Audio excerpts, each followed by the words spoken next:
De retour en Chine après 2 semaines et demie au Pakistan avec 3000 km qui m'attendent. Autant vous dire que j'ai la flemme. Le retour à la réalité, il est assez compliqué. J'ai pas envie, j'ai mes règles, y a rien qui va. Parfois, il n'y a pas le choix, faut se faire violence. Moi, c'est Alex et je t'emmène avec moi pour l'épisode 3 du retour à la maison sans avion. J'ai quitté le Pakistan. Je suis KO technique et j'enchaîne avec un minivan pour aller à Kashgar où je retrouve mon ami Hon pour un dernier lunch avant de me rendre à la gare où il y a des toilettes plus grandes que mon ancien appart pour un train de nuit qui me fait traverser tout le Xinjiang. Pour une fois, un train direct et rapide, ça on valide. Arrivé très tôt à Urumqi où il fait trop chaud.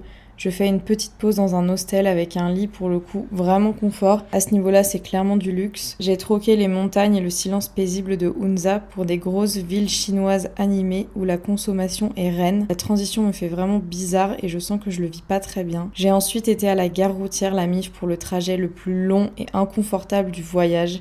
Les 24 heures de bus pour faire les 1000 derniers kilomètres. On faisait des pauses aléatoires interminables, on a attendu 2 heures sur un parking avant d'aller au poste d'immigration. Passer les 2 frontières aura duré quasiment 4 heures au total. Ce trajet a vraiment aspiré mon âme. Et quand t'arrives enfin, c'est jamais fini, il reste toujours les dernières longues minutes avant d'arriver à ton logement. Et après 5 jours de transport intense et 3000 km, je suis arrivée à Almaty, au Kazakhstan. Et je vais pas vous mentir, c'est très dur, autant physiquement que émotionnellement.